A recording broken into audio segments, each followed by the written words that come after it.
मी मुद्दामून सांगतो महाराष्ट्राच्या राजकारणाचा सगळ्यात काळा दिवस, कारण आजपर्यंत संघर्ष जो आहे हा विरोधी पक्षात आणि सत्ताधारी पक्षात झाला,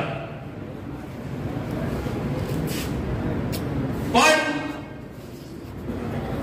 आपल्याच पक्षातल्या गद्दारांनी माननीय मुख्यमंत्री उद्धव साहेब ठाकरे यांना ज्या ठाकरे कुटुंबियाच्या 3 पिढ्या महाराष्ट्रातल्या लाखो मराठी जनतेला, लाखो हिंदुत्व जनतेला उभं करण्यासाठी त्यांनी आपलं आयुष्य खर्च केलं, त्या ठाकरे कुटुंबियातील आपल्या सर्वांचे लाडके मुख्यमंत्री उद्धव साहेब ठाकरे यांना पाय उतार करण्यासाठी ज्यांनी प्रयत्न केले, त्या सगळ्या गद्दार लोकांमुळे हा महाराष्ट्राच्या इतिहासात काळा दिवस निर्माण झाला।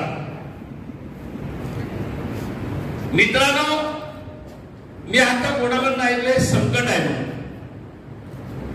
शिवसेनेची सगळी अशी संकट, सगळे असे बंड मी माझ्या आयुष्यात बघितले। भुजबळांच्या घरावर हल्ला करणारा हा संजय सावंत आहे, नारायणरावांच्या घरावर हल्ला करणारा संजय सावंत आहे, आणि वेळ आली तर तुमच्या घरावर पण हल्ला करायला कमी करणार नाही हा संजय सावंत आहे, लक्षात ठेवा। माझ्या समोर एक काही डायलॉग इथे गेले 5 वर्ष या जगात फिरत असताना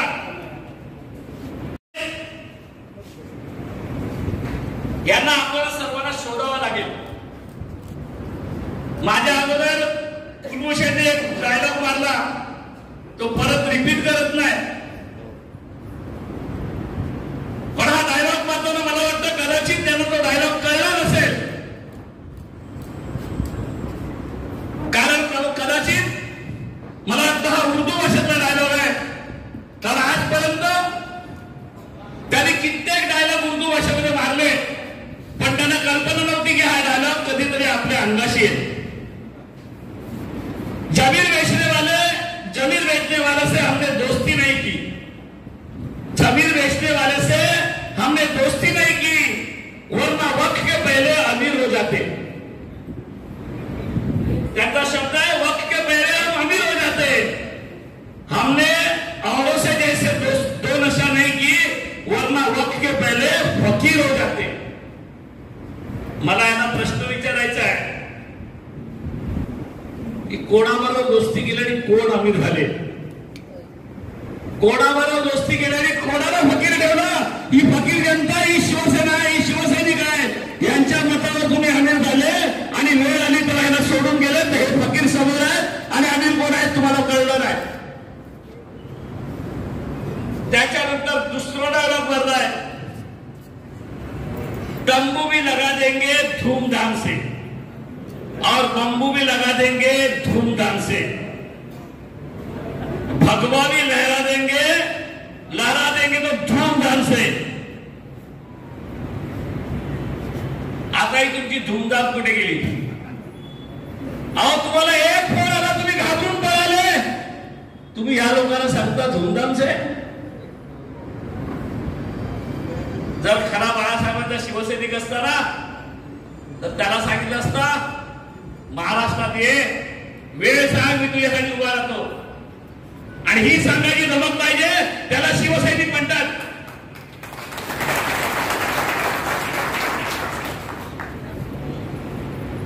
आणि तिसरा डायलॉग त्यांचा आहे, मुंबई नगरी में वही क्या, मुंबई नगरी में बैठे हैं हिंदुओं का राजा और अपनी हिफाजत करने हैं तो शिवसेना में आ जा। या डायलॉगचा दुसरा अर्थ आता काढायला पाहिजे, ठाणे नगरी में बैठा है गद्दारों का राजा, ठाणे नगरी में बैठा है गद्दारों का राजा, अगर डुप्लीकेट शिवसेना में रहना है तो उनके साथ जा।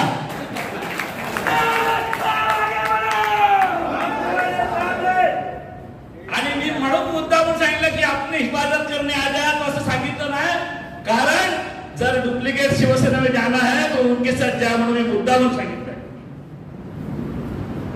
मित्रांनो, डायलॉग मारण्याच्या अगोदर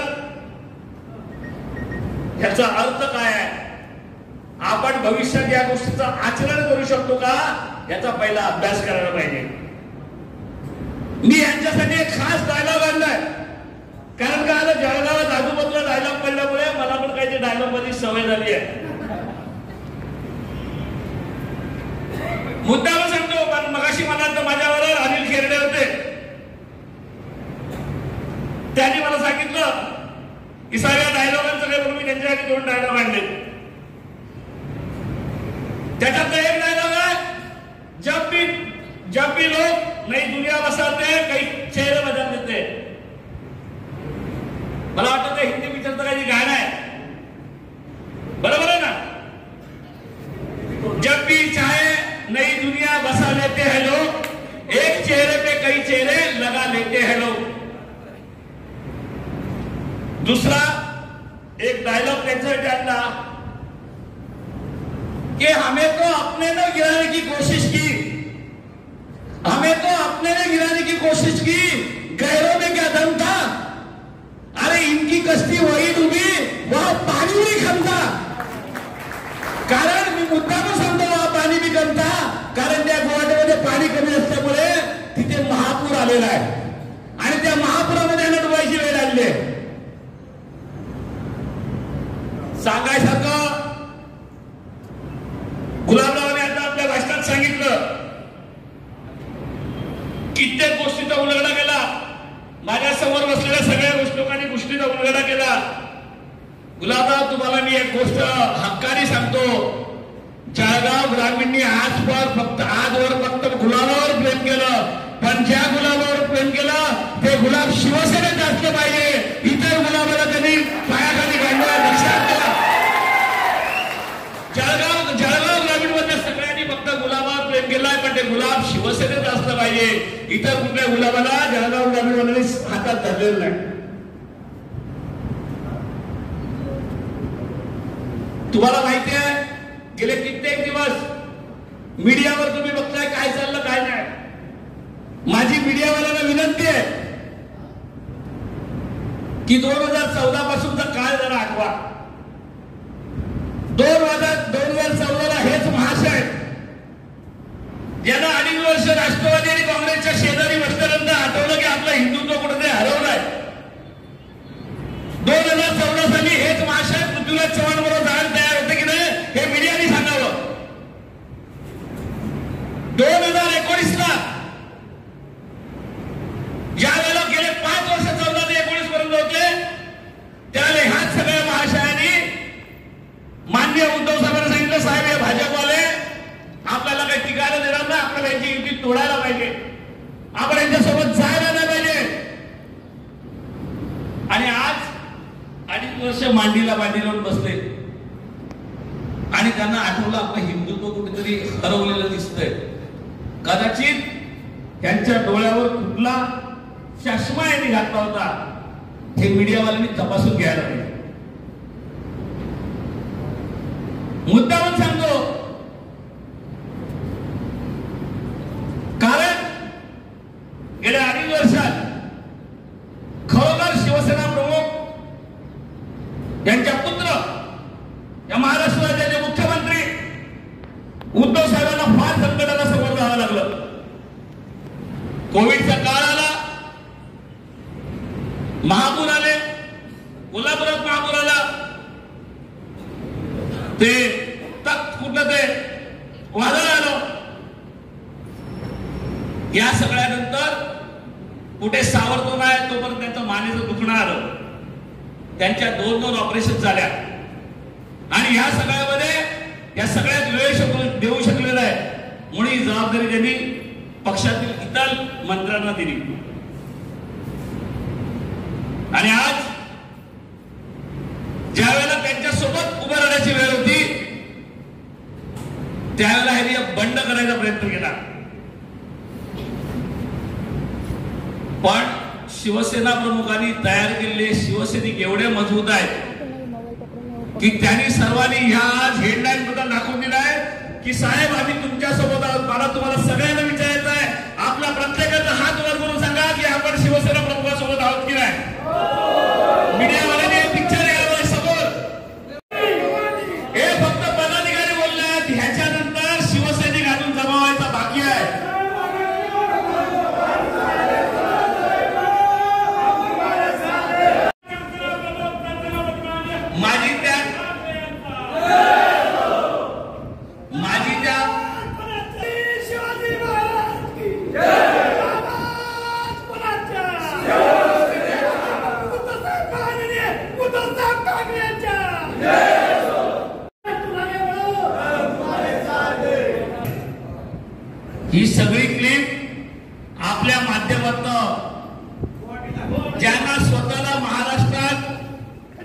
सुरक्षित वाटत नाही.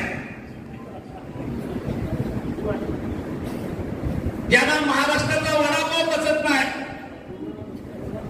ज्यांना सुरतचा फाफडा ढोकळा आवडतो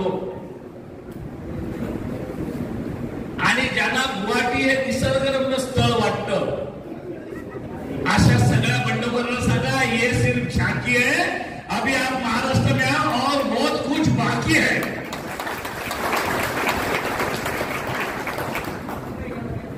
मी जळगावात येतो ना 2 बॅगा भरून आलोय. 2 बॅगा भरून आलोय म्हणजे लवकर जाणार नाही. 2 बॅगा भरून आलो. काही काळजी करू नका. सगळ्यांचा बंदोबस्त करण्यासाठी हा शिवसेनेचा बाळासाहेबांचा मावळा तयार आहे. गरज नाही. कोणाला कसले धमकीचे फोन आले ते घाबरू नका.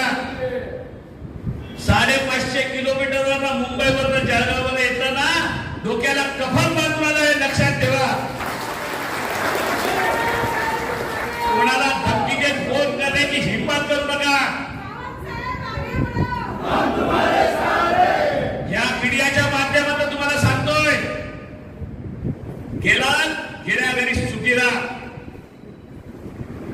चुकला असेल तर परत या. पक्षप्रमुख तुम्हाला माफ करायला सुद्धा कमी करणार नाही. पण कोणाशी दादागिरी करून फोन करून दादागिरी करायची हिंमत केली तर लक्षात ठेवा, हा शिवसैनिक एकवटेल आणि एकवटलेला शिवसैनिक तुम्हाला मातीत काढल्याशिवाय राहणार नाही. याची तुम्हाला सांगतात आम्हाला धमकी देतो. अरे धमकी द्यायची आम्हाला गरज नाही. तुम्ही ह्या सगळ्या शिवसैनिकांना फोन करून धमकी द्यायचा प्रयत्न करू नका.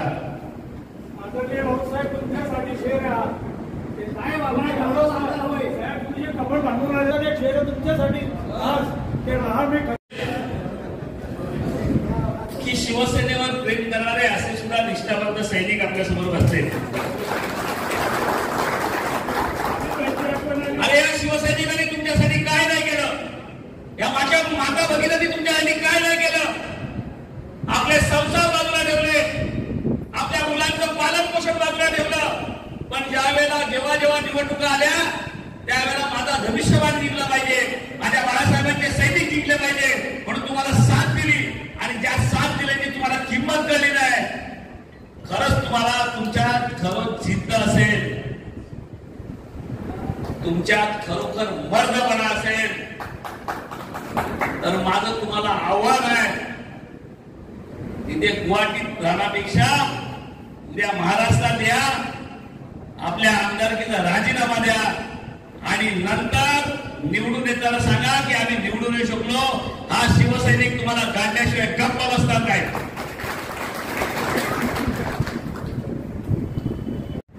मला सगळे सांगतात की राष्ट्रवादी आणि काँग्रेसमुळे आम्हाला त्रास झाला, अजित पवारांमुळे आम्हाला त्रास झाला,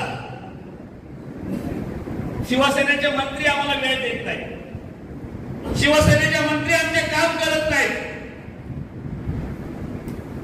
मला वाटतं मीडियावाली काय गेलेल्या 40 मध्ये 38 मध्ये किती मंत्री आहेत ते तपासा. हे जे आमदार ज्यांची या मंत्र्यांनी कामं केली नाहीत, माझी त्यांना विनंती होती का नाही लाच घातली यांच्या पाठीला परत पाठवून दिलं. त्यांच्या तक्रारी होत्या ना तुमच्याकडे. आणि हिंदुत्वाची भाषा कोणाकडे करायची? ज्या माननीय शिवसेना प्रमुखांचा हिंदुत्वामुळे 6 वर्षांनी मतदानाचा हक्क काढला गेला. 1986 मध्ये ज्या मतदारसंघात मी राहतो त्या पार्ला मतदारसंघामध्ये डॉक्टर रमेश प्रभूंच्या निवडणुकीसाठी हिंदुत्वाचा प्रचार केल्यामुळे गर्वसे गाव हिंदू असल्यामुळे एवढं म्हटल्यामुळे त्यांच्या मताचा हक्क काढला गेला. त्या शिवसेना प्रमुख बाळासाहेबांच्या शिवसेनेला तुम्ही हिंदुत्व शिकवणार? लाज वाटते तुमची, लाज.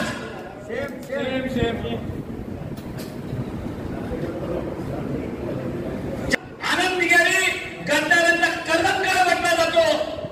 त्या ठाण्याच्या भूमीमध्ये एक गद्दार तयार व्हावा हे आनंद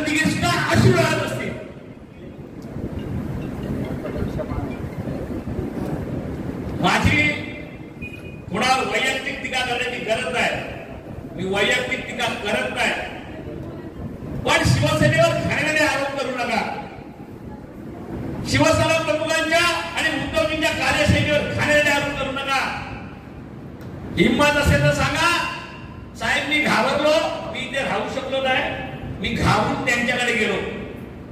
इथे बसलेला एकही शिवसैनिक घाबरला नाही, म्हणून तो आपल्या जिल्ह्यात शाबूत आहे. भीती वाटली. किशोरप्पा पहिला गेला, तो मंत्री होतो काय, सीमानामा मागून गेला, चायला हा मंत्र्याला तर लपडं होईल, मग मी कशाला थांबू, मी परत त्याच्या आईला बिनकामाचा होऊन जाईल. नुसता आमदार तिसरा पण गेला, पण उद्धव साहेबांनी त्यांची हवाच काढून टाकली, त्यांना बिनकामाचा मंत्री बनवून टाकला. आज सगळ्या मंत्र्यांची खाती काढून घेतली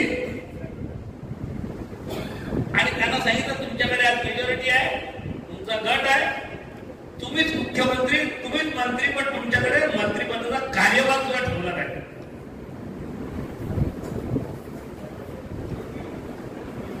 फोन केलं, विचारलं साहेब जळगावातली शिवसेना कुठे आहे. मी बोललो मागचे 5-6 दिवस लोकांच्या चर्चेमधनं, काही पेपरच्या बातम्यामधनं जो संभ्रम निर्माण झाला होता आणि या संभ्रमातून बाहेर पडायला काही शिवसैनिकांना वेळ लागला आणि त्यांना सांगितलं आज दुपारी 3च्या नंतर या, तुम्हाला या जिल्ह्यातला शिवसैनिक कुठे आहे तो या सभागृहात दिसेल. ही आहे शिवसेना. अरे आवाज कोणाचा, अरे जिंदाबाद जिंदाबाद. तुम्ही पाहिलं गुलाबरावांना विचारा, 8 महिन्यापूर्वी त्यांना या गोष्टीची मी कल्पना दिली होती. मी जर खोटं सांगत असेल तर माझा हा आजच्या मीटिंगचा संवाद त्यांच्यापर्यंत पोहोचवा. त्यांना विचारा की तुम्हाला संजय सावंतांनी याची चुडूक दिली होती की नाही, की तुमच्यातला एक मंत्री, मी नाव घेऊन त्यांना सांगितलं होतं त्यांच्या नादाला जास्त लागू नका, फोडाफोडीचं राजकारण करणार आहे, या सगळ्यापासून सावध राहा म्हणून.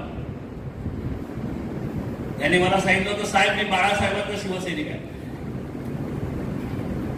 मी स्कूटरवरनं मागे फिरणारा शिवसैनिक आहे, मी कधी फुटणार नाही म्हणून. ज्या दिवशी गेले त्याच्या संध्या रात्रीपर्यंत माझ्याबरोबर होते. मला बोलले साहेब तुमचा माझ्यावर विश्वास काय काय. त्यांच्या या शब्दावर विश्वास ठेवून मी माझ्या घरी निघून गेलो सकाळी 5 वाजता. सकाळी बातमी आली, मुंबई विमानतळाचं एअरपोर्ट ह्यांना चालत नाही म्हणून सुरतच्या एअरपोर्टला गेले आणि सुरतवरनं टेक ऑफ घेतलं. कारण महाराष्ट्रातलं टेक ऑफ घेणं आवडत नाही, कारण ते कधी लँडिंग होईल याची त्यांना गॅरंटी नाही. कारण आपले पायलट फार हुशार आहेत, टेक ऑफ घेऊन त्यांना वेळेवर लँडिंग करू शकतात. किती दहशत, किती भीती तुमच्या मनामध्ये. अरे ज्या मतदारसंघाचं तुम्ही प्रतिनिधित्व करता त्या मतदारसंघाचा आमदार जर खमक्या नसेल तर त्याच्या विश्वासावर राहिलेली जनता त्यांनी काय करावं, कोणाकडे बघावं. आपण लोकांचा आदर्श असला पाहिजे. अशा प्रकारचा आदर्श आपण डोळ्यासमोर ठेवला तर लोक सुद्धा भरपुटे होतील. पण आता लोकांनी हेरलंय, ह्यांना पळता मोहीत थोडी गेल्याशिवाय सोडायचं नाही असं लोकांनी संकल्प केलाय.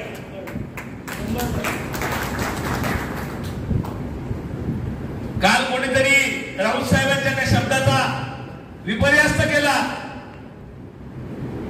की राऊत साहेबांनी सांगितलं होतं त्या रेडिसन ट्यूब मध्ये जिथे राहतायत तिथे महापूर आलाय आणि त्या महापुरामध्ये बॉड्या तरंगतायत. तर ह्या दिवशी बातमी बनवली की संजय राऊत म्हणाले महाराष्ट्रात बॉड्या घेऊन येतील. अरे कुठेतरी शब्दामध्ये अडकवायचा प्रयत्न करू नका.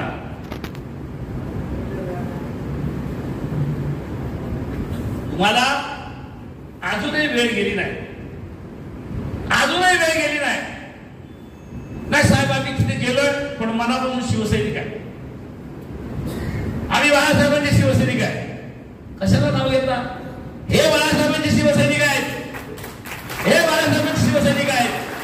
त्यांना सांगायची कधी वेळ लागली नाही की आम्ही बाळासाहेबांचे शिवसैनिक आहे, कारण इथे बसलेला जो आहे तो सांगतो हे बाळासाहेबांचे शिवसैनिक आहे. तुम्ही इथे बसून सांगता की आम्ही बाळासाहेबांचे शिवसैनिक आहे म्हणून. तुम्ही बाळासाहेबांचे शिवसैनिक आहे सांगायला तुम्हाला स्वतःला गरज लागत नाही, समोरच्या माणसाने सांगितलं पाहिजे की हे बाळासाहेबांचे शिवसैनिक आहे, हे बसलेले बाळासाहेबांचे शिवसैनिक आहे बघायची. आणि आता काय म्हणायचं, बाळासाहेबांची शिवसेना राहिली नाही. त्या आईला आश्चर्यच वाटलं. 2014ला मंत्रिपद दिली, तेव्हा उद्धवजी होते, मग बाळासाहेबांची शिवसेना तेव्हा होती. 2019ला सत्ता आली, मंत्रिपद ह्याला दिली, तरी पण त्याच्या आईला कळलं नाही की बाळासाहेबांची शिवसेना आहे की नाही. 2.5 वर्षानंतर कळलं की आपलं हिंदुत्व त्याच्या आईला काँग्रेस राष्ट्रवादीने पळवून दिलं आणि भाजपवाल्याने आपलं हिंदुत्व जागा ठेवलं. लाज वाटली पाहिजे तुम्हाला, खरोखर लाज वाटली पाहिजे. गेल्या विधानसभेचा इतिहास आठवा. जर हा शिवसैनिक नसता तर या भाजपवाल्याने तुमचे कपडे उतरवले असते, आणि कपडे उतरवल्यानंतर तुम्ही आज त्या विधानसभेत दिसला नसतात. या माझ्या पाचोरा विधानसभेच्या मतदारसंघामध्ये, पारोळा विधानसभा मतदारसंघामध्ये आणि जळगाव ग्रामीण मतदारसंघातल्या विधानसभेमधले शिवसैनिक नसते तर तुम्ही विधानसभेत पोहोचला नसता. त्या अमोल शिंदेनी, त्या अंतरनेनी आणि तो तिसरा कोण प्रभाकर, ह्या लोकांनी तुमचे कपडे उतरवले असते. पण या माझ्या माताभगिनी शिवसेनेनी तुम्हाला साथ दिली, तुम्हाला विधानसभेत बसवलं आणि आज तुम्हाला त्या भाजपपर्यंत पुढकाळलं. वास्तविक उद्धव साहेबांनी सांगितलंय की गेली 25 वर्ष सत्तेत दिसली. तुम्ही सर्वांनी आठवा, मी कोणाची बाजू घ्यायसाठी यासाठी मी इथे बसलो नाही, पण गेल्या 25 वर्षात ज्यांच्याशी आम्ही संघर्ष केला त्या शिवसेनेच्या पडत्या काळामध्ये कोण आपल्यासोबत राहिला असेल ते आपले विरोधक, आपले शत्रू होते, ते आज आपल्या बरोबर आहे. आणि शिवसेना प्रमुखाला सांगताय, उद्धवजीला सांगताय, साहेब तुम्ही चांगल्या कणखर पद्धतीने उभे राहा, आम्ही तुमच्या सोबत आहोत, आम्ही तुमच्या सोबत आहोत. आणि ज्यांना मोठं केलं ते सुद्धा आपली साथ सोडून गेले. म्हणून लक्षात ठेवा की एक दिलदार मित्रापेक्षा एक असा कडवट शत्रू असलेला कधी पण परवडला, कारण कडवट शत्रू खांद्याला खांदा लावून काढतो, पण असे मित्र आपल्याला परवडत नाही. मित्रांनो, मला तुम्हाला सर्वांना एकच विनंती आहे. कोण आले, कोणी तुमच्या घरी पाठवला, कोणी तुमच्या कानात येऊन सांगितलं नाही. आप्पा म्हणाले आपण परत येणार आहोत, आबा म्हणाले आपण एकच आहोत, भाऊ म्हणाले काळजी करू नका आम्ही एकत्र येऊ. या आप्पा, आबा, भाऊ यांना बाजूला फेका, यांना बाजूला फेका.